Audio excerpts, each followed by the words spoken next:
할렐루야, 감사합니다. 오늘은 우리가 마가복음 지난번에 이어서 제13장을 공부하도록 하겠습니다. 마가복음 13장은 12장과 좀 이렇게 연결고리적인 측면에서 보면 마치 조금 동떨어지는 것 같은 그런 안의 내용들이 구성되어져 있습니다. 그렇지만은 결과적으로는 모든 것이 함께 성전으로 연결되어 있다는 것을 우리가 알 수 있습니다. 마가복음 12장에서 보면 마무리할 때 예수님께서 성전의 가난한 과부가 헌금하는 것을 보면서 이런 자들은 자신의 신앙의 모두를 그 헌물에 헌금에 담아놓으라 라고 말하면서 그 신앙에 대한 부분들, 우리들의 이 땅에 살아갈 때의 근본의 모습들이, 그리고 종말에 임하는 우리의 근본의 모습들이 어떤 것인지를 조명해 주고 난 뒤에, 그리고 13장에는 이제 본격적으로 종말에 관한 성도들의 신앙의 자세는 어떠해야 되는가라는 것의 내용들을 다루고 있습니다.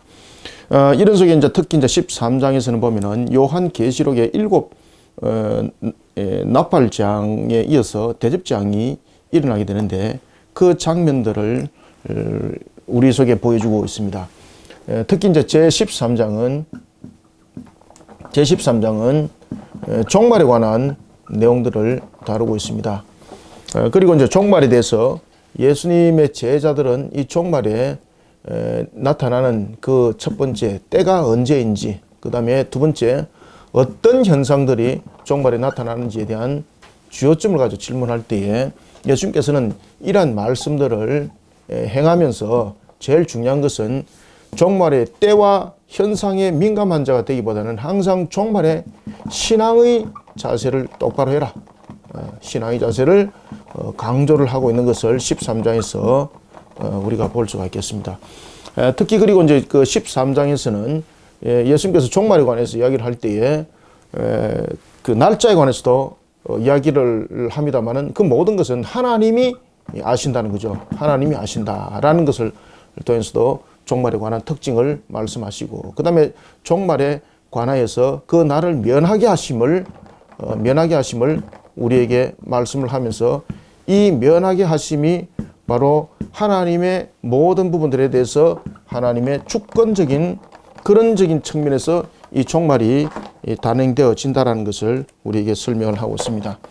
자, 그러면서 이제 이 종말에 관한 부분들을 면하게 하심을 통해서 우리에게 일에 관한 사건들을 다루고 있죠. 특히 이제 7 나팔재앙과 보면은 7 나팔재앙과 그리고 이 대접재앙이 마지막으로 인의 재앙에 이어서 이렇게 진행이 되는데, 이것을 우리가 3대 7중 대재앙이라 그러죠.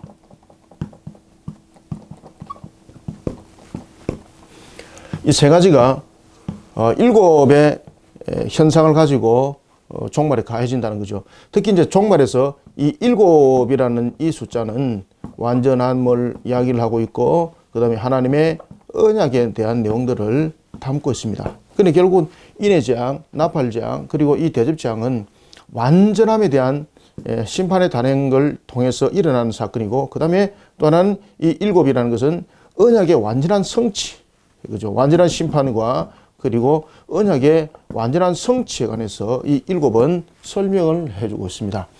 이런 속에 이 나팔 재앙이 이 7 대접 재앙과 함께 맞물려서 일어나게 되는데, 나팔 재앙은 여러분들에게도 뭐 여러 번 말씀드렸습니다만은 인의 재앙 속에서는 특징적인 사항은 복음으로 부르는 자의 1차 개수, 그 다음에 나팔 재앙은 환란으로 부르는 2차 개수, 여기에서 이제 하나님의 택한 백성들이 그 개수가 완전히 채워지게 되는 거죠. 이 상태에서 완전히 개수가 되어진 상태에서 하늘의 문이 닫히죠. 자, 그러면서 이제 그런 하늘의 문이 이제 닫히는 측면에서 마지막으로 하나님의 백성들을 불러 모으는 측면에서 나타나는 한 사건이 있는데, 이것이 바로 일회의 환란입니다. 일회의 환란. 자, 일회라는 것은 7을 일회라 그러죠. 그래서 7년의 대환란이라 우리가 이렇게 말하고 있죠.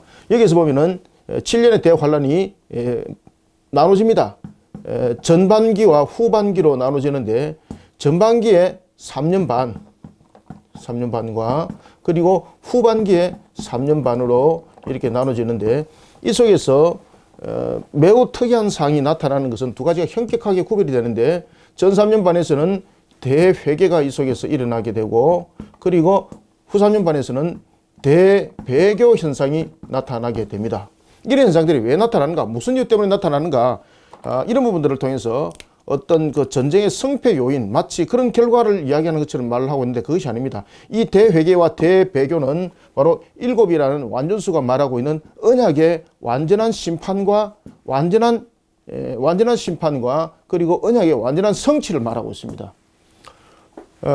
전 3년반에 일어나는 이 상황을 오늘 13장에서 설명하고 있습니다. 전 3년반에 이 부분들이 만약에 7년의 환란이 하나님께서 정했던 그 기간이 짧은 기간 속에서 일어나지 않고 이 환란이 만약에 하나님께서 주관하심이 되질 않았다면 이 환란이 언제 끝나는가 모르는 거죠. 그렇지만 하나님께서 이 대환란이 언제 끝날지 참으로 이것이 어떻게 될지 그 마지막을 알 수 없을 정도로 그런 대환란이 임할 때도 이 끝이 있더라는 겁니다. 이런 속에 가장 강박한 자들, 하나님의 백성 가운데서 아주 강박한 자들이 있죠. 이 자들을 대회개를 통해서 마지막으로 불러 모읍니다. 그리고 이제 이 속에 보면은 대회개 속에 누가 대표적으로 있습니까? 그렇죠. 이스라엘이 대회개가 이 속에서 이제 일어나게 되는 거죠. 가장 강박한 자들의 대표입니다. 이 속에서. 그 다음에 이제 대배교 현상은 무엇인가 하면은 가라지와 쭉정이입니다. 가라지와 쭉정이가 마지막으로 환란 속에서 여러분 갈라지죠. 교회 속에서 보면 가라지와 쭉정이가 있죠. 그래서 가라지와 쭉정이가 교회 속에서 갈라지는 것이 바로 일곱 나팔장과 대접장이 겸해지고 있는데 나팔장이 일곱 번째 나팔장이 불려질 때에 첫 번째 대접장이 함께 이 속에 곁들여지게 됩니다. 이때에 일의 사건이 터지는 겁니다. 일의 사건이. 아시겠죠? 그죠? 이때 일의 사건이 나팔장과 대접장 속에 맞물려서 이제 하나님의 언약의 완전한 성취를 이뤄가는 겁니다. 따라서 이 대배교 현상은 야, 그가 그렇게 배신할 수 있어? 이것이 아니고 가라지와 쭉정이가 이 속에서 이제 발견되는 겁니다. 확인되는 겁니다. 그래서 그들이 가라지와 쭉정이가 일곱 대접장 속에서 이들이 이제 불못에 던져지는 그런 사건들이 전개되는 거죠. 이런 부분들의 종말적인 측면을 오늘 제13장이 내용적인 측면에서도 함께 다루고 있다는 겁니다. 자, 이런 측면에서 우리는 종말의 때와 종말의 현상에 민감한 자가 되기보다는 항상 종말을 준비하는 신앙의 자세로서 종말을 예배하는 자가 되라 라고 말씀을 주고 있는 것이 바로 제13장의 내용이 되겠습니다. 이런 제13장은 요한계시록과 아주 그 세밀하게 긴밀하게 관계를 가지고 있습니다. 그런 부분들을 참고로 아시고 보면은 좋겠습니다. 자, 한번 우리가 이제 본문을 한번 봅시다. 본문을 보면서 이제 하나하나 또 내용들을 보도록 하겠습니다. 1절부터 2절입니다. 2절입니다. 예수께서 성전에서 나가실 때에 제자 중 하나가 이르되 선생님이여 보소서 이 돌들이 어떠하며 이 건물들이 어떠하니까. 예수께서 이르시되 네가 이 큰 건물들을 보느냐. 돌 하나도 돌 위에 남지 않고 다 무너뜨려지리라 하시니라. 아멘. 이게 돌도 하나도 남기지 아니하고 무너뜨린다는 것은 무엇을 말하고 있습니까? 그렇죠. 종말의 심판을 말하고 있습니다. 종말의 심판. 종말의 심판. 그러면은 이 종말의 심판에서 지금 등장하고 있는 것이 뭔가 하면은 성전이 지금 등장하고 있다는 사실인데 이 문제죠, 이게. 왜 이 부분이 등장하고 있는가 하면은 앞에도 제가 말씀드렸죠, 그죠? 가라지와 쭉정입니다.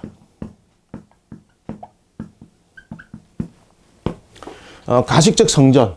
눈으로 볼 때는 정말로 있어 보이고 휘황찬란해 보이고 정말로 하나님을 잘 경배한다는 것과 같이 보였던 이 성전, 이런 가라지 쭉정이 다 돌도 하나 없이 다 전부 다 무너뜨림을 당할 것이라 라는 것입니다. 그래서 이 종말의 심판에서 예수님께서 강조하고 있는 것은 뭔가 하면은 종말의 심판에 대한 공의로움을 이 속에서 말씀을 하고 있습니다. 자, 이런 속에 오늘 특이한 그 내용이 하나 등장하는데 그것은 뭔가 하면은 예수님께서 성전에서 나가셔서 이 말씀을 하는 거예요. 예수님께서 성전에서 여기서 본문에 보면은 나가실 때에라고 이렇게 말하고 있죠. 나가실 때에 왜 제가 이 본문을 그 내용을 일부러 쓰는가 하면은 그 이유가 있습니다. 오늘 이 본문에서 보면은 그 나가실 때에라는 이 부분들을 이야기를 할 때에 여기서 에서라는 이 부분입니다. 뭐 여러분들이 뭐 신학을 전문으로 전공을 한 것은 아니지만 이 부분들은 제가 여러 번 말씀드렸기 때문에 기본적으로 한번 참고를 한번 해봅시다. 이게 그 전치사라든지 뭐 이런 부분들에 대해서 용법이 하나가 있는데 그 부분에서 에이스, 에크, 이 n이라는 헬라어가 있습니다. 이 부분이 어디에 붙느냐 따라서 어디에 이 부분들이 붙느냐에 따라서 해석이 달라지게 되는 거죠. 오늘 본문에 보면은 s라는 부분들이 이 부분들은 어떤 내용들을 담고 있는가 하면은 이 s라는 것은 밖에서 안으로라는 그런 의미를 가지고 있습니다. 그런 의미를 가지고 있고, 그 다음에 이 에크라는 것은 안에서 밖으로라는 의미를 가지고 있습니다. 안에서 밖으로라는 그런 의미를 가지고 있고, n이라는 것은 안에 머무는 것.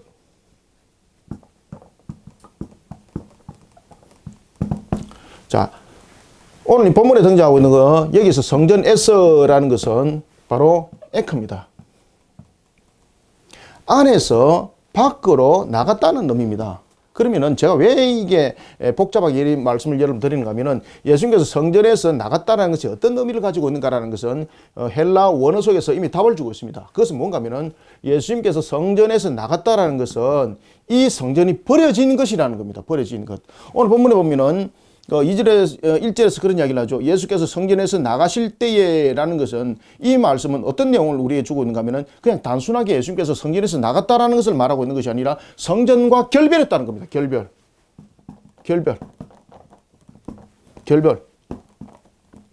버림이라는 거죠.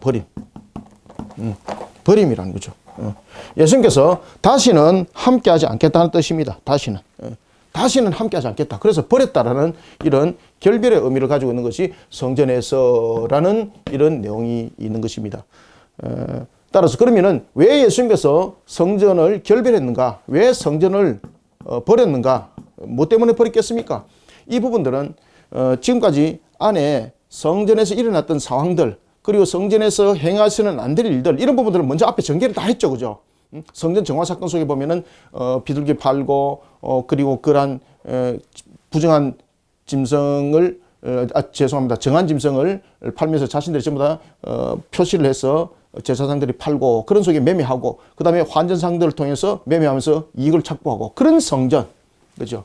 그런 성전. 눈으로 볼 때는 화려함이 있고 눈으로 볼 때는 신앙적이고 종교적인 측면에서 자신들의 중심에 축을 세웠던 그런 성전이지만은 종말의 공의로움의 심판에 의해서 전부 다 버림을 당한다는 겁니다. 버림을 당한다. 그래서 예수님께서 성전에서 나오셨다는 것은 이런 공의로움, 종말의 공의로움의 심판에 의해서 그 모든 부분들이 버려짐을 당하는 가라지와 쭉증했다라는 것을 지금 성전에서 나가실 때라는 것이 에크를 통해서 설명을 하고 있는 거예요.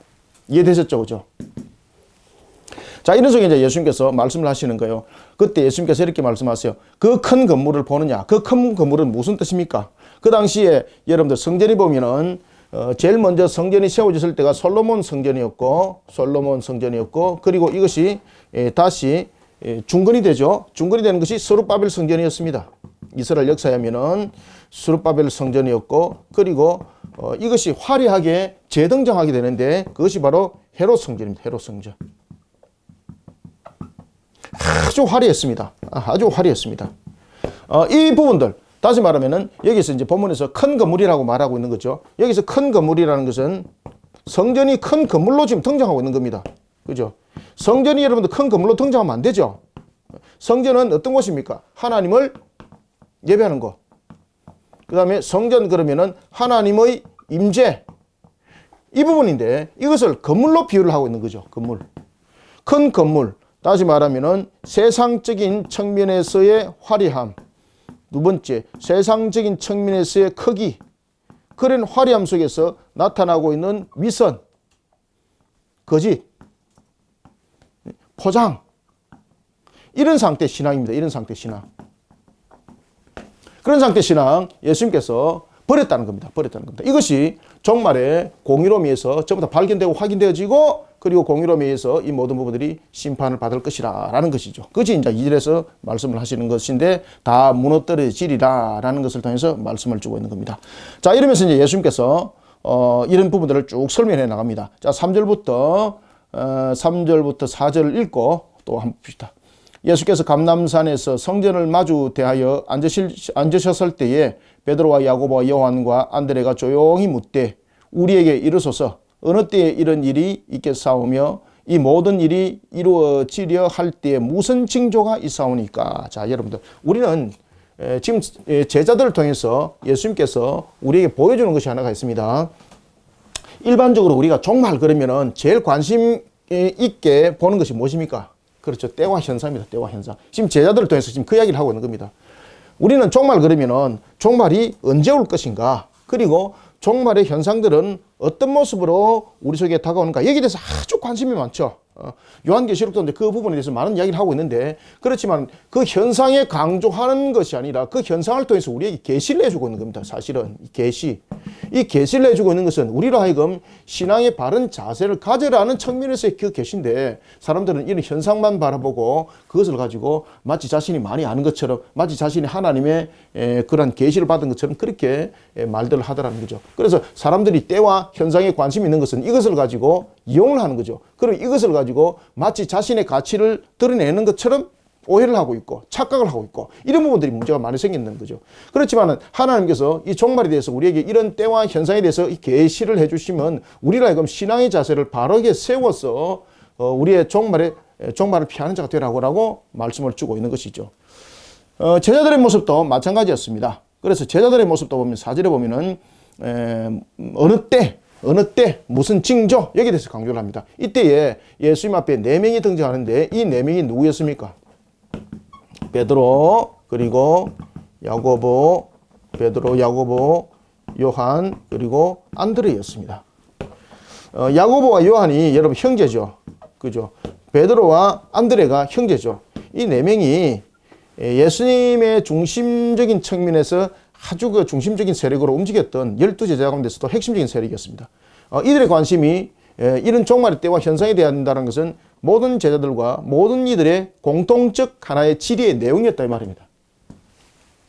그때 예수님께서 때와 징조를 가지고 말하는 것이 아니라 신앙을 바로 세우라는 것이 너무나도 중요하다라는 것을 이제 말씀을 쫙 풀어서 이제 설명하는 거예요.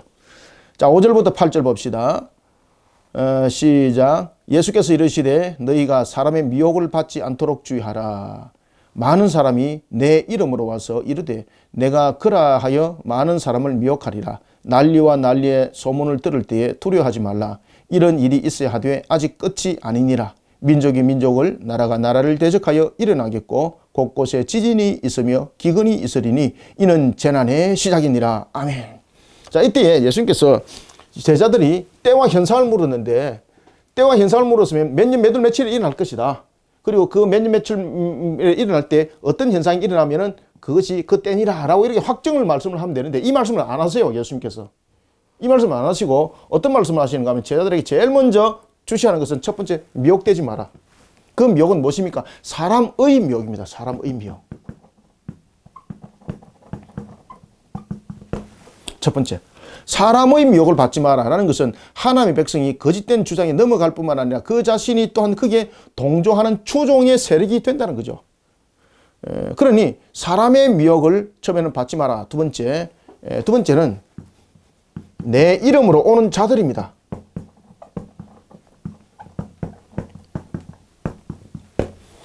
사람의 미혹을 받지 마라. 내 이름으로 오는 자들이라면서 복수를 쓰고 있죠. 복수. 내 이름으로 오는 자들을 조심하라 라는 것입니다. 6절에 보면은 많은 사람이 내 이름으로 올 것이라 그러죠. 그죠? 적그리스도 세력들입니다. 적그리스도.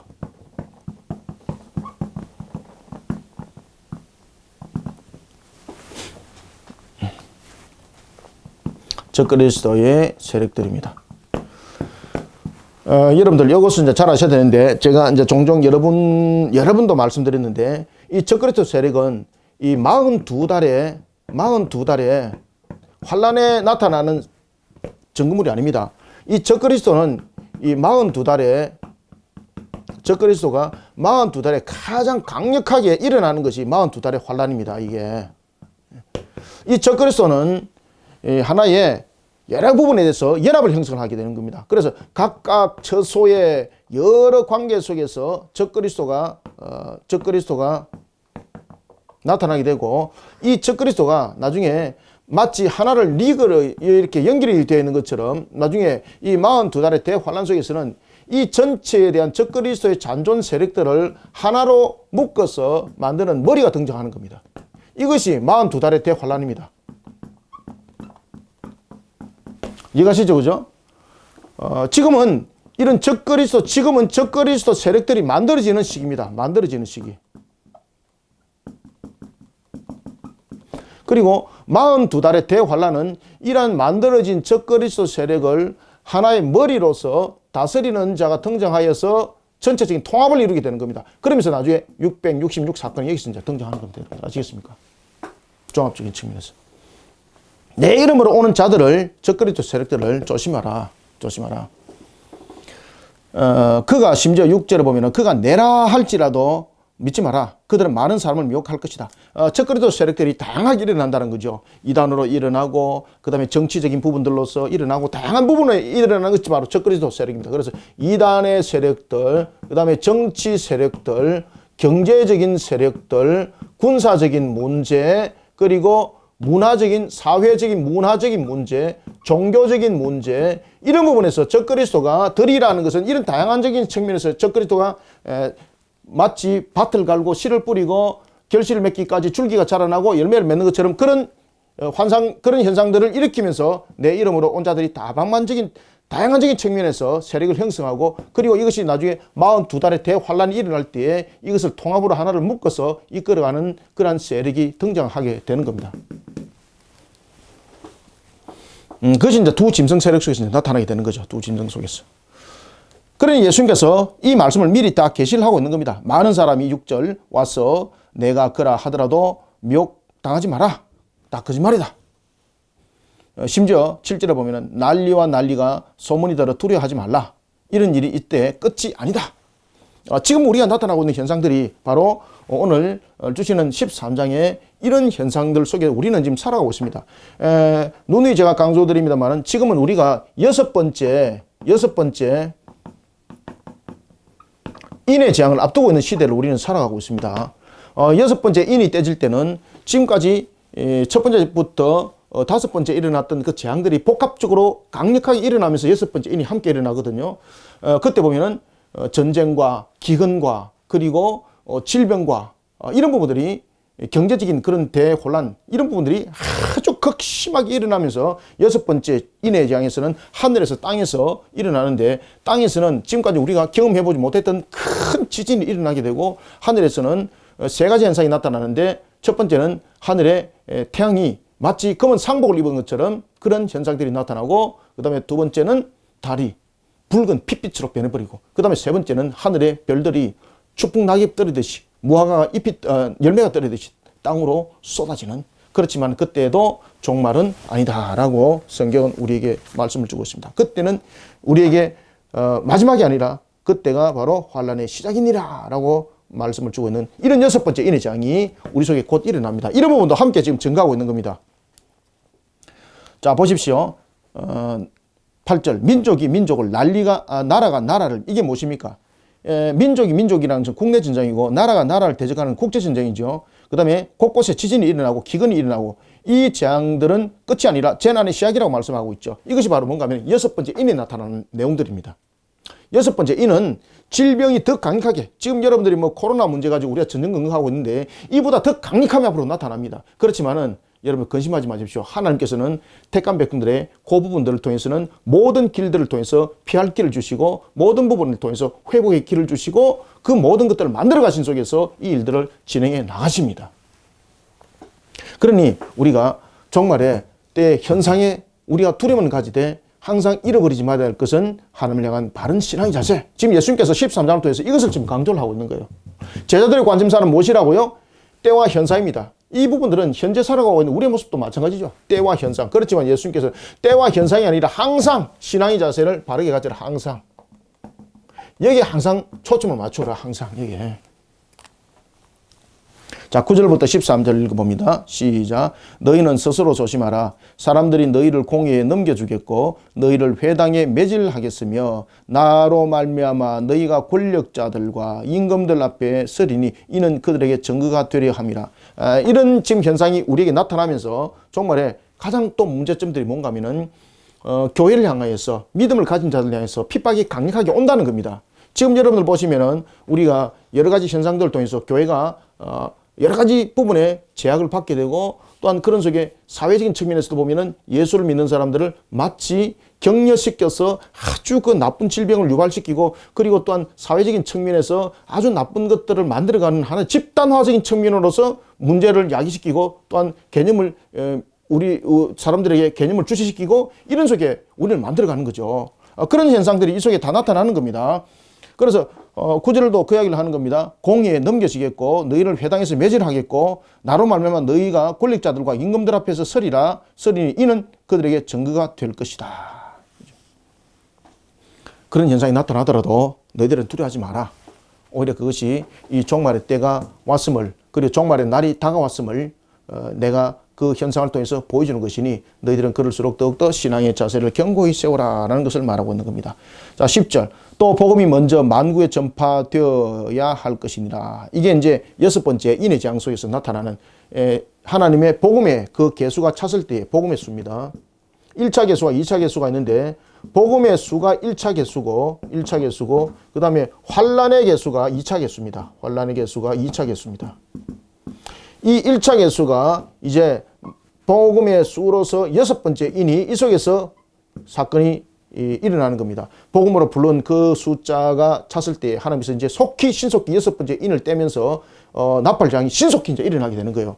그리고 7째 나팔장 속에서는 대환란을 통하여 하나님의 택한 백성을 마지막 백성들을 불러 모으고 이제 대접장을 통해서 마귀들을 집중적으로 마귀 세력들을 썰어버리는 그러한 대장이 일어나게 되는 것입니다.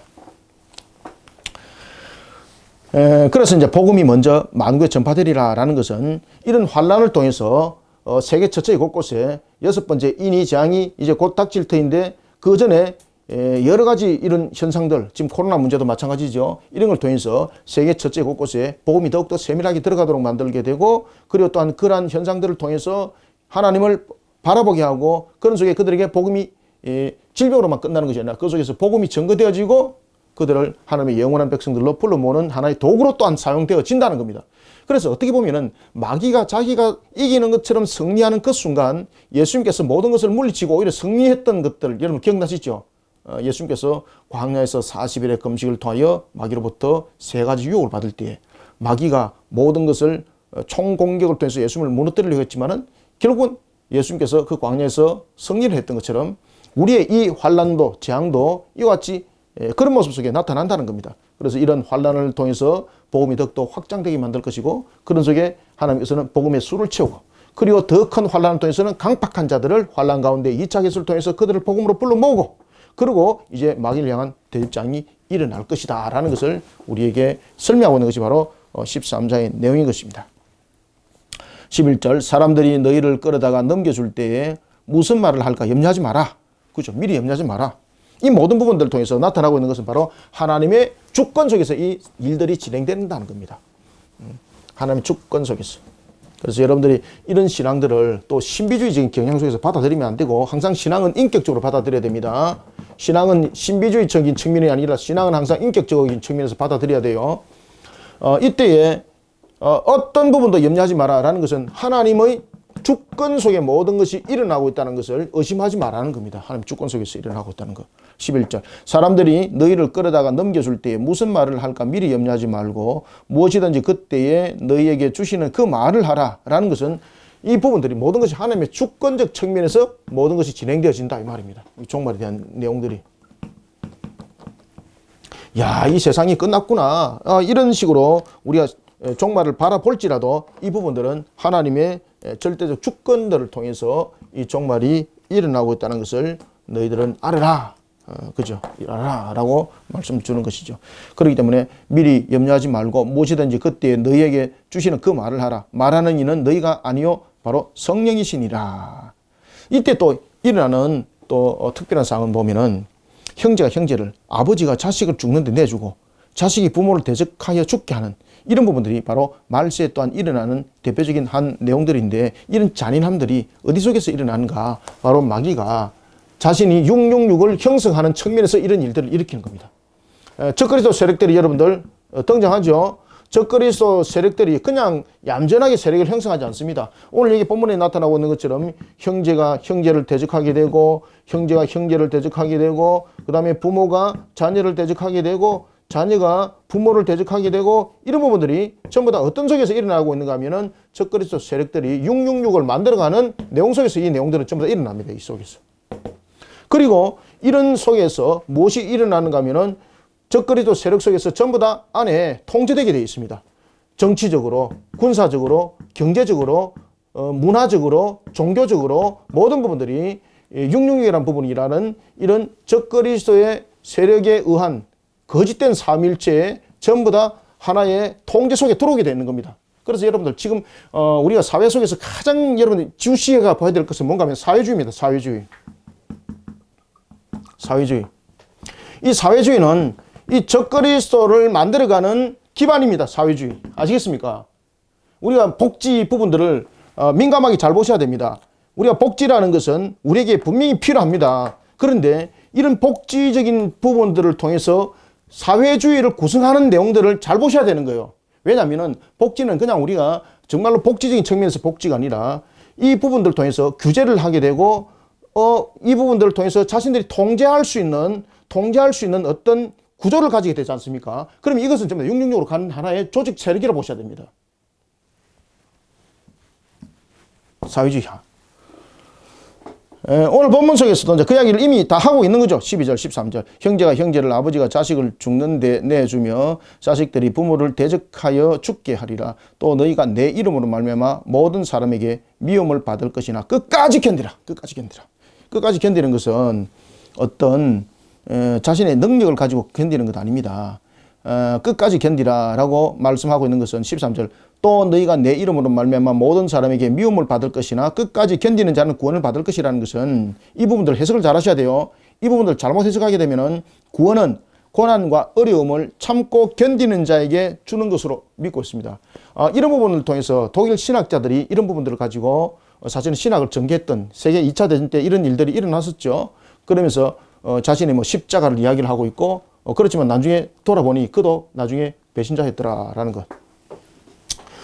이 부분은 어떤 고난을 견디었을 때에 우리에게 오는 구원을 말하는 것이 아니라, 비록 우리가 고난이 올지라도 우리의 모습 속에서 항상 생각해야 될 것은 십자가의 고난을 기억하라는 것입니다.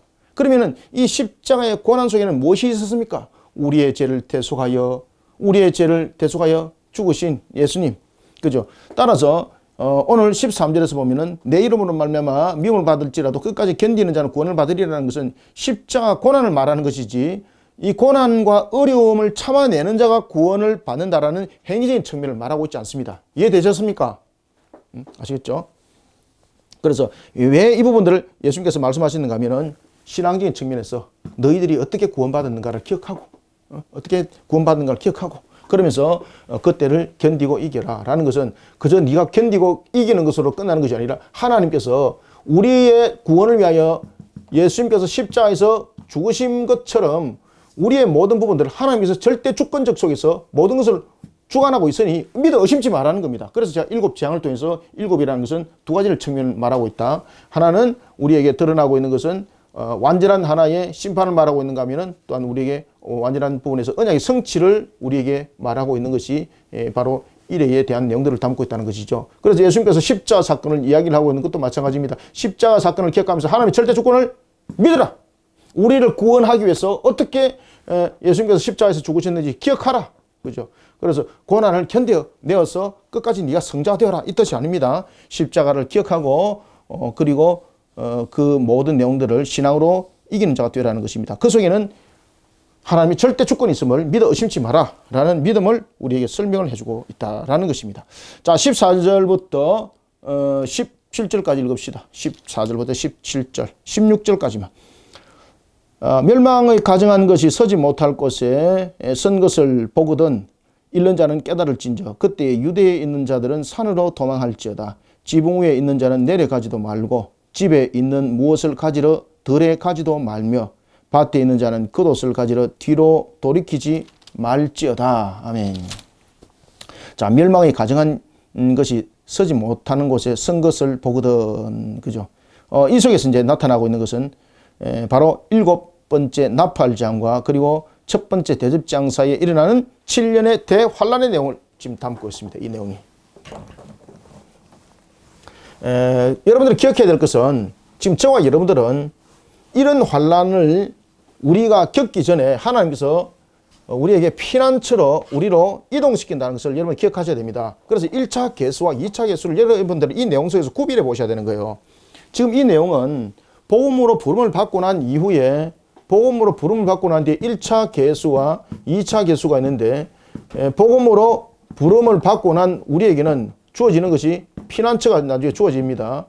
그렇지만 2차 계수는 환란을 통해서 이들을 불러 모으게 되는 거죠. 그들에게 필요한 것은 또한 특별함이 있어야 되는 겁니다. 특별함이. 지금 오늘 본문 속에서 다루고 있는 것은 이제 2차 계수 속에서 일어나는 부분들을 1차 계수와 함께 묶어서 지금 이 내용들을 설명하고 있기 때문에 여러분들이 이것을 복합적으로 혼동해서 보시면 안 돼요. 자, 이 속에서 멸망이 가정한 것이 서지 못하는 곳에 선다라는 것은 요한계시록의 특히 이제 12장의 사건을 다루고 있습니다. 계시록 12장 사건. 계시록 12장의 사건을 다루고 있으면서 우리가 잠깐 여러분 앞에도 말씀드렸는데 인의 재앙과 그리고 나팔 재앙과 대접 재앙의 특징이 있습니다. 인의 재앙은 하나님의 백성을 복음으로 부르는 수를 채우는 개수입니다. 그 다음에 나팔 재앙은 환란을 통해서 하나님의 택한 백성 가운데 강팍한 자를 불러 모으는 2차 개수입니다. 이게 1차 개수. 그리고 대접장 여기서는 하늘이 닫힙니다. 구원이 없습니다. 여기서는 구원 끝. 구원의 문이 닫힙니다.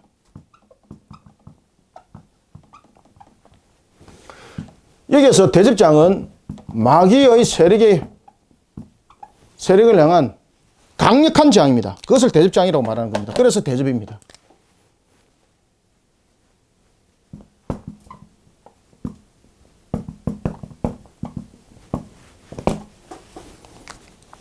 여기서는 환란을 통해서 하나님의 백성들을 불러 모으는 재앙이라면 대접장은 심판입니다. 심판. 오늘 본문 속에서는 이 사건들을 다루고 있는 겁니다. 이 사건 속에서 무엇이 있는가 하면 바로 앞에 말씀드렸던 것처럼 전 3년 반 그리고 후 3년 반에 대한 내용을 담고 있는데 이 부분들은 바로 전 3년 반에 대한 내용을 담고 있습니다. 이 전 3년 반의 내용은 무엇입니까? 바로 환란에 하나님의 택한 백성들 가운데 가장 강팍한 자들을 마지막으로 불러 모으는 2차 개수. 지금 이 내용들을 다루고 있는 거예요.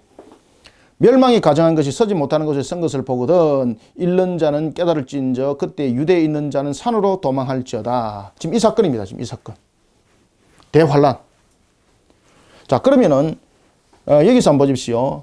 그때에 유대에 있는 자는 산으로 도망하라라는 것은 유대인들이 그때 머물렀던 곳이 어디입니까? 예루살렘이죠. 시온성이죠. 그런데 그 예루살렘과 시온성은 앞에도 제가 말씀드렸던 것처럼 그 성전은 이제 더 이상 성전으로서 기능이 아니었고 종말에 오히려 하나의 심판의 대상이었습니다. 그곳에 머물러서는 안 된다는 겁니다. 신앙의 겉모습, 화려한 모습 이것이 아니라 예수를 믿는 산으로 도망하라라는 것은 어디로 가라는 겁니까? 그렇죠. 피할 길은 피난처는 어디라는 거죠? 피난처는 바로 예수님 품 안입니다. 예수님 품 안. 예수님 품 안이라는 겁니다.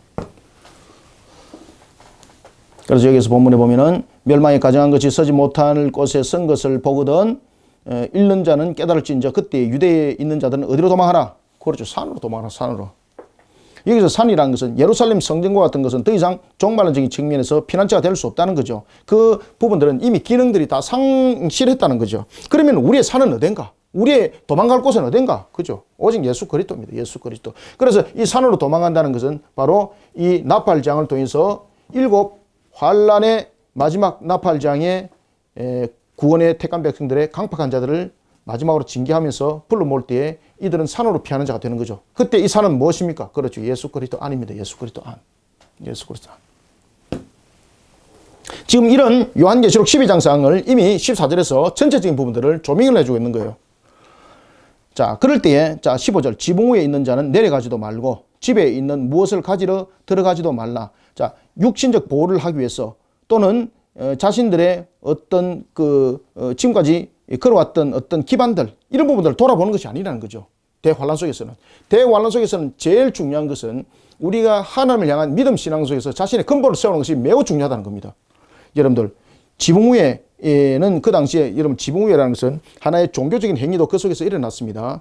그 다음에 또한 집이라는 것은 자신의 소유가 있는 곳입니다. 그죠? 자신의 거처입니다.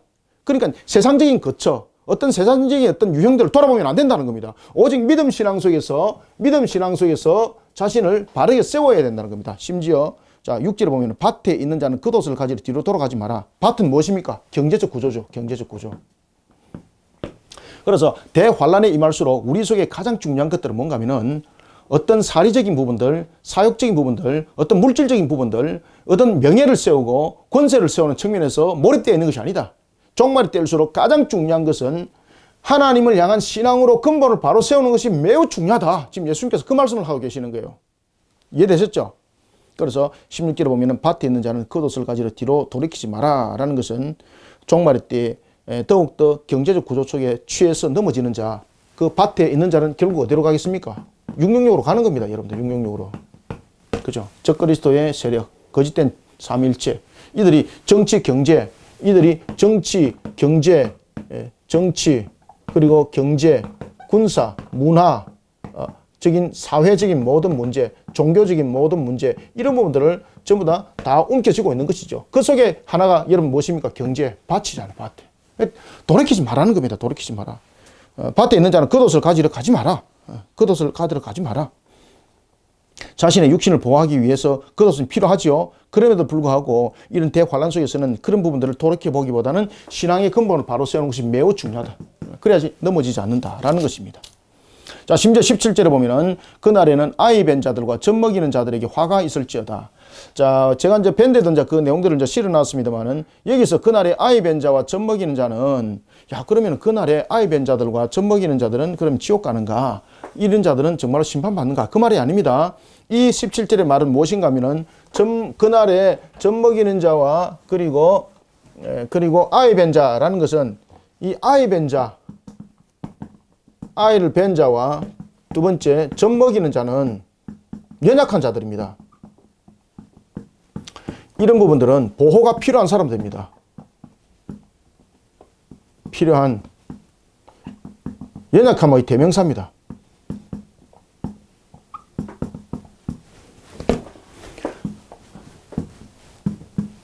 그러면은 이 부분들을 통해서 우리에게 말해주고 있는 것은 뭔가 하면은 환란이 부딪힐 때의 부분에 대해서 우리의 연약함을 돌아보지도 못하는 그런 이 환란의 강력함을 설명을 하고 있습니다. 환란의 강력함.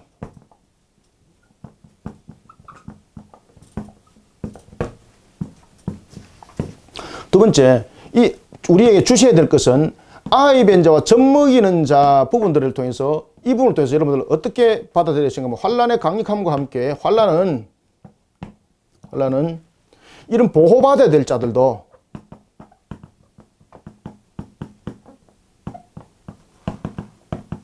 보호받지 못한다는 겁니다.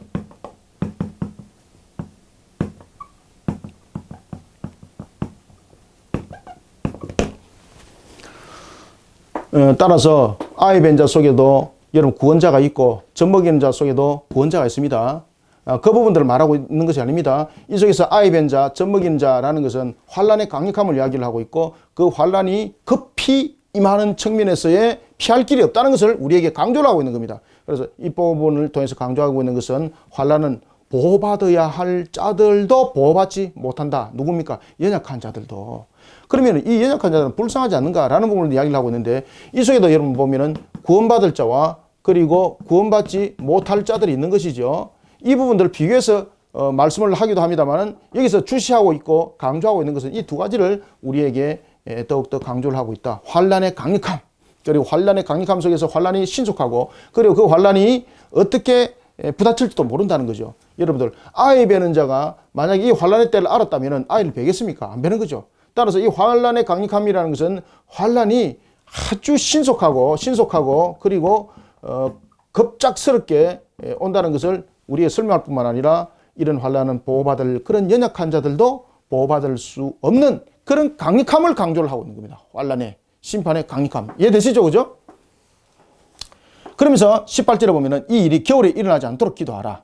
왜? 마지막 날에 대환란은 바로 인간이 견디기 어려운 그런 정말로 이 지금까지 역사상 겪지 못했던 그런 부분들이 되기 때문입니다.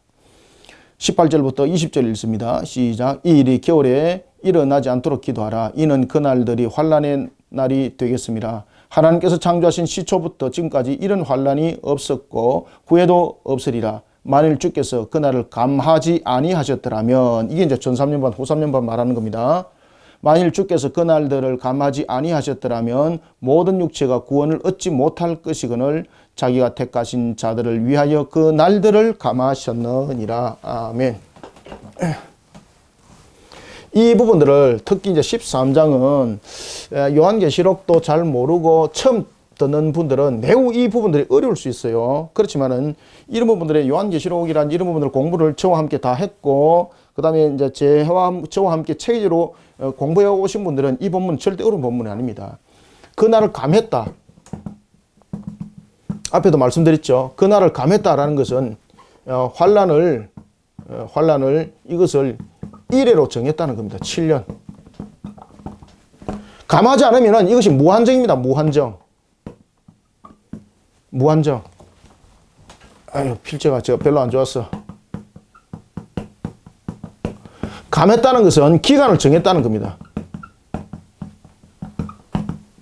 자, 이 속에서 무엇이 성립됩니까? 그렇죠. 하나님의 주관하심. 하나님의 절대 주권입니다. 종말이 그렇게 단행된다는 겁니다. 그리고 동말이 그렇게 진행된다는 겁니다. 따라서 이 속에서 감하는 환란이라는 것은 7년의 환란을 말합니다. 7년의 환란. 7년의 이 환란을 하나님께서 그 기간을 안 정했다면 이것은 무한정, 끝이 없는 그런 속에 마치 구원이 없는 것처럼 될 것이다. 그런데 여기서 7년을 통해서 감했다라는 것은 우리에게 무엇을 말하고 있습니까? 그렇죠. 구원과 심판에 관한 확정을 말하고 있습니다. 확정. 이게 만약에 기간이 안 정해지가 있으면은 구원과 심판에 대한 확정이 없는 거죠. 무한정이죠, 무한정. 마치 구원이 없는 것처럼 되는 것이죠. 따라서 이 7년의 대환란이라는 것은 앞에 말씀드렸던 것처럼 앞에 일어나고 있는 전 3년 반과 그리고 후 3년 반을 이야기를 할 때에 이 감했다는 것은 어디에 적용이 됩니까? 요 전 3년 반을 말합니다. 전 3년 반. 그래서 이 감했다는 것은 여기에서 일어나는 마지막 하나님의 택한 백성의 대회개, 그것을 이 그날을 감했다라고 말을 하고 있는 겁니다. 이해되셨습니까? 그날을 만약에 감하지 않았다면 이런 대회개 부분에 대해서 하나님의 택한 백성들이 돌아오고 그런 일들이 없다는 거죠. 왜? 계속해서 무한적으로 환란만 일어나기 때문에. 그렇지만 이 7년의 대환란이라는 것은 하나님의 절대적 주관하심 속에서 일어나는 것이기 때문에 목적을 가지고 환란을 일으켰다는 겁니다. 마치 마귀가 이긴 것 같지만 십자 사건도 마찬가지입니다. 마치 마귀가 이긴 것 같지만 하나님의 모든 부분들은 최후의 승리라는 것을 말하고 있고, 그 속에 언약의 7년이라는 것은 성취를, 완전한 언약의 완전한 성취를 우리에게 설명을 해가지고 있는 것이 바로 7년의 대환란이란 7년에 대한 숫자가 우리에게 설명을 해주고 있다라는 것입니다.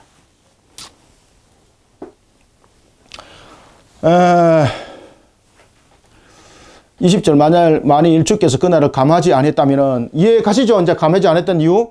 감했다는 것은 바로 전 3년 반을 말하고 있습니다.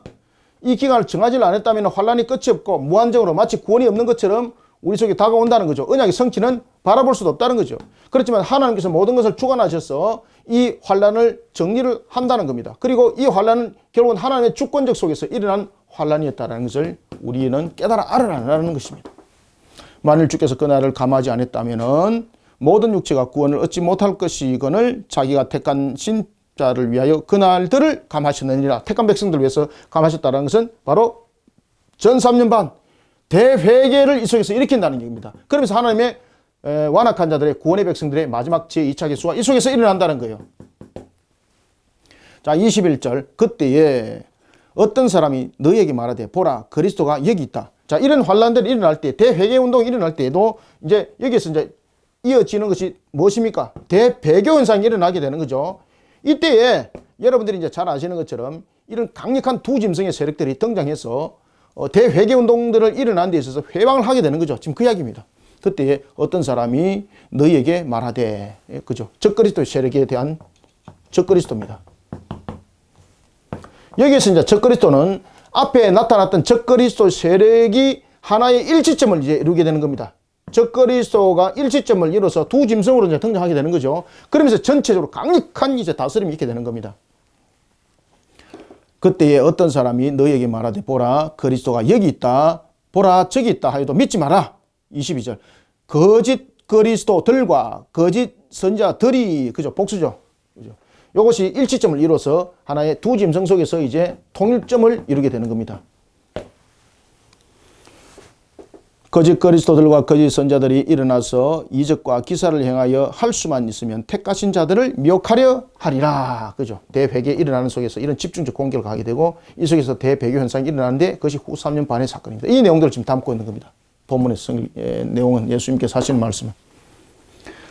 23절. 너희는 삼가라. 내가 모든 일을 너희에게 미리 말하였노라. 이미 미리 말하였다는 것입니다. 그러니 예수님께서 우리에게 계시해 준 이 말씀을 통해서 우리는 신앙을 준비하는 자 되라. 신앙을 어떤 때와 그리고 그 여러 가지 상황적인 측면을 가지고 종말을 말하지 말고 항상 종말은 언제 올지 모르니 항상 종말이라 생각하고 신앙을 구비를 하는 자가 되어라. 그죠? 지금 당장 종말이 온다 생각하고 항상 신앙을 구비하라는 겁니다. 내가 뭐 내일부터는 잘하지 않습니다. 지금 현재입니다. 그래서 신앙의 현재적 주소를 예수님께서 계속해서 강조를 하고 있는 거예요. 자, 24절부터 27절. 그때에 그 환란 후에 해가 어두워지며 이것이 이제 제가 앞에 또 말했던 일곱 그 인의 재앙 속에서 보면은 여섯 번째 인에 나타나는 대표적인 사항들이죠. 그때 그 환란 후에 해가 어두워지며 달이 빛을 내지 아니하며 25절 별들이 하늘에서 떨어지며, 그죠? 여섯 번째 인의 재앙 속에서 나타나는 거죠. 별들이 하늘에서 떨어지며 하늘에 있는 권능들이 흔들리리라. 26절. 이 본문은 24절과 그리고 여기서 본문들은 앞에 있는 것을 종합적으로 다시 이야기를 하는 겁니다. 헷갈리시면 안 돼요.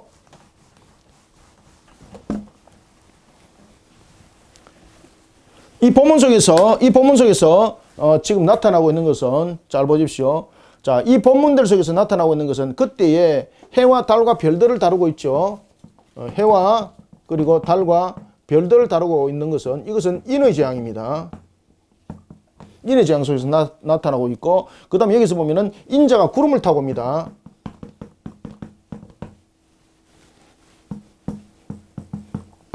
인자가 구름을 타고 옵니다. 이것은 뭔가 하면은 일곱 나팔 재앙입니다. 이 사건은 여섯 번째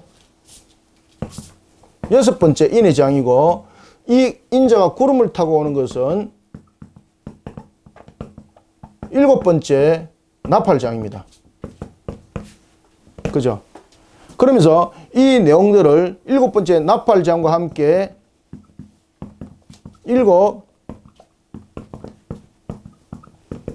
대접장으로 연결시키는 사건입니다.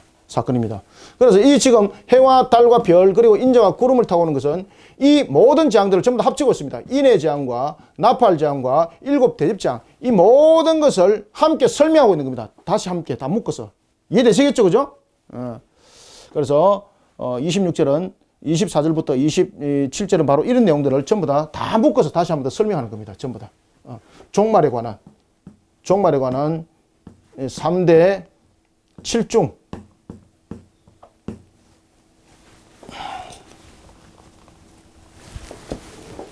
종말에 관한 3대 7중 대재앙. 종말에 관한 3대 7종 이 대장을 이 본문 속에서 다시 한 번 더 설명하고 있는 것이 24절부터 27절입니다. 24절부터 27절. 헷갈리시면 안 돼요. 24절부터 다시 읽읍시다. 24절 그때에 그 환란 후 해가 어두워지며 달이 빛을 내지 아니하며 별들이 하늘에서 떨어지며 하늘에 있는 권능들이 흔들리리라. 그때에 인자가 구름을 타고 큰 권능과 영광으로 오는 것을 사람들이 보리라. 또 그때에 그가 천사들을 보내어 자기 택하신 자들을 땅 끝으로부터 하늘 끝까지 사방에서 모으리라. 아멘. 그죠? 이제 이해가시죠? 27절이 바로 무엇입니까? 7 나팔 장소에서 7번째 나팔입니다. 이게 7번째 나팔. 그리고 이런 속에 이제 인자가 구름을 타고 오시면서 나타나고 있는 것은 7번째 나팔장에서부터 7 대접장 전체를 이렇게 설명을 하고 있는 겁니다. 이렇게.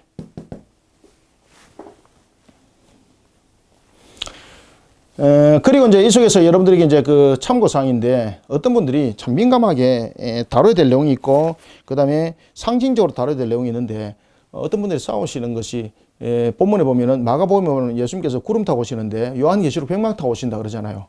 백마를 타고 오느냐 구름을 타고 오느냐 이까지 싸우는 분들 실질적으로 있었습니다. 그래서 제가 정리를 해드린 내용이 있는데 이런 부분들은 상징적 요소를 가지고 있죠.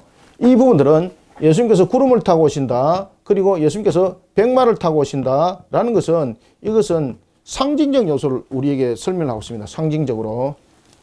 백마를 타고 온다. 라는 부분들은 이 부분들은 상징적 요소를 우리에게 설명하고 있는데 구름과 백마라는 것은 첫 번째 사람 눈에 띄죠. 이렇게 쓰나? 눈에 보이죠. 눈에 보이죠. 그래서 이 예수님께서 구름을 타고 오신다, 백마를 타고 오신다는 것은 눈에 보이는 대로 온다는 겁니다. 눈에 사람들에게. 그 다음에 두 번째는 예수님께서 오시는 것이 사실적으로 오신다는 것을 두 가지를 상징적으로 설명하는 것이 바로 구름과 백마입니다. 이해되시겠죠? 이런 부분들을 강조하고 있는 것입니다. 28절부터 자 30절까지 읽읍시다. 시작. 무화과 나무의 비유를 배우라. 그 가지가 연하여지고 잎사귀를 내면 여름이 가까운 줄 아나니 이와 같이 너희가 이런 일이 일어나는 것을 보거든 인자가 가까이 곧 문 앞에 이런 줄 알라. 내가 진실로 너희에게 말하노니 이 세대가 지나가기 전에 이 일이 다 일어나리라. 아멘. 자, 무화과의 비유를 배우라는 거죠. 여기서 무화과 비유를 배우라는 것은 자연 법칙을 배우라는 건 아닙니다. 무화과 비유가 무엇입니까? 잎사귀가 나면 여름이 가까운 줄 아는 것은 자연 법칙이 아닙니다. 그것은 무엇입니까? 하나님의 주관하심이에요. 하나님의 주관. 하나님의 주관하심을 알아라는 겁니다. 따라서 하나님께서 세우신 모든 법칙과 그 원칙에 의해서 종말이 일어난다는 거예요. 하나님의 주권적인, 하나님의 주관하심. 그 다음에 그런 상황이 있을 때에 인자가 가까이 온 줄을 알라. 그리고 30절 보면은 내가 진실로 너에게 말하노니 이 세대가 지나가기 전에 이 일이 다 일어날 것이라 라는 것은 이 재림의 시기보다 이 재림에 일어나는 사건의 필연성을 설명하고 있는 겁니다. 그래서 재림의 어떤 시기가 아닙니다. 아, 이 세대 온다 그랬다. 이 세대라는 것은 예수님에 있던 그 세대도 될 수 있고 우리들의 세대도 될 수 있고 다양한적인 측면에서 이 세대는 말하고 있는 겁니다. 따라서 이것은 시기적인 측면을 말하고 있는 것이 아니라 예수님의 재림의 그 사건이 분명하게 올 것이고 그리고 또한 그 재림의 그 내용들 속에서 펼쳐지는 부분들의 모든 부분들에 대한 필연성을 우리 속에 우리 가운데에 설명해주고 있다는 사실입니다. 자, 31절부터 33절 읽읍시다. 시작. 천지는 없어지겠으나 내 말은 없어지지 아니하리라. 그러나 그날과 그때는 아무도 모르나니 하늘에 있는 천사들도 아들도 모르고 아버지만 아시느니라. 주의하라. 깨어있으라. 그때가 언제인지 알지 못함이라. 아멘. 특히 여러분 종말의 여러분을 보시면은요, 그 여호와 증인들은 우리에게 종말에 관해서 이야기를 할 때에 지금 현재 새하늘과 새 땅이라는 것은 지금 있는 지구가 새롭게 된다는 겁니다. 그런데 여러분들 착각하지 마십시오. 종말에서 나타나는 새하늘과 새 땅은 지금 현재 있는 온 우주에 대한 심판입니다. 온 우주의 심판입니다. 지금 현재 있는 모든 부분들의 지구와 온 우주가 지구와 그리고 온 우주가 전부 다 파멸되고 없어집니다.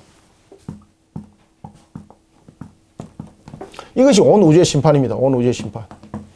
그래서 새 하늘과 새 땅이라는 것은 하늘 보좌에서 내려오는 하나님 보좌에서 내려오는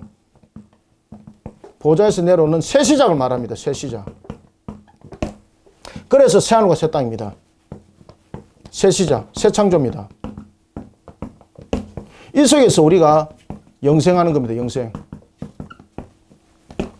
지금 이 우주 아닙니다. 지금 이 현재 이 지구 아닙니다. 이 속에서 우리 영생하지 않습니다. 이거 다 없어집니다. 이거 전부 다. 하나님 보좌에서 내려온 새 하늘과 새 땅은 새 시작, 새 창조를 말하고 있고 이 속에서 우리가 영생이 우리 속에 이루어지는 겁니다. 천지가 없어진다. 그러나 그때는 아무도 모른다. 천사도 모르고 아들도 모른다. 아버지만이 안다라는 것은 모든 부분에서 하나님의 절대 주권, 하나님의 절대 주권을 우리는 믿어 의심치 말고, 그 다음에 중요한 것은 시기와 때와 어떤 현상들이 중요한 것이 아니다. 무엇이 중요한 것이랍니까? 현재의 신앙. 신앙의 모습인데 이 신앙은 현재의 신앙입니다. 현재의 신앙. 현재의 신앙이 하나님을 향한, 예수님을 향한 바른 믿음 속에 우리를 세우는 것이 더 중요하다라는 것입니다. 그러니 33절 주의하라, 깨어있으라, 그때가 언제인지 알지 못함이라 라는 것이죠. 종말의 징조와 그리고 또한 말세에 대한 때가 중요한 것이 아니라 성도들의 신앙의 자세, 그 모습, 현재적 신앙이 매우 중요하다라는 것입니다. 자, 34절부터 끝절까지 읽고 마무리하겠습니다. 시작. 가령 사람이 집을 떠나 타국으로 갈 때에 그 종들에게 권한을 주어 각각 사물을 맡기며 문지기에게 깨어있으라 명함과 같으니, 그러므로 깨어있으라, 집주인이 언제 올는지, 혹 저물 때 일는지, 밤중 일는지, 닭 울 때 일는지, 새벽 일는지 너희가 알지 못함이라. 그가 호련히 와서 너희가 자는 것을 보지 않도록 하라.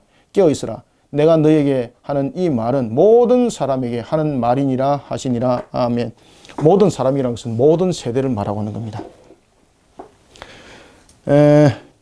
34절.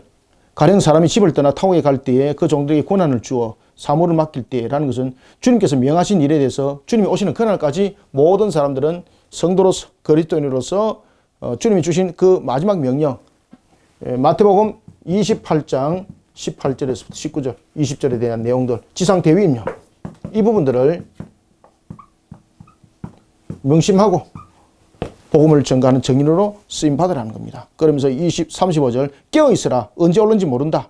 그죠? 저물 때 올지 모른다. 밤중에 올지 모른다. 다음 올 때 올지 모른다. 새벽에 올지 모른다. 라는 것은 무엇입니까? 우리의 중요한 것은 시와 때, 종말에 대한 시와 때에 초점이 맞춰주셔서는 안 되고, 항상 신앙의 중심으로 우리의 모습들을 세우는 것이 중요하다라는 설명을 하고 있는 것입니다. 자, 이와 같이 오늘 그 마가복음 13장을 우리가 공부했습니다. 그래서 마가복음 13장은 종말적인 측면에서 좀 어려울 수는 있습니다만은 이런 부분들을 요한계시록의 내용들을 이미 잘 알고 내용을 아는 사람들은 이 부분들이 무엇을 어떻게 설명한다라는 것을 알게 되는 겁니다. 그래서 이런 부분들은 종합적으로 한번 전체적으로 요한계시록을 한번 정리를 해보고 들어가는 것도 좋다 생각합니다.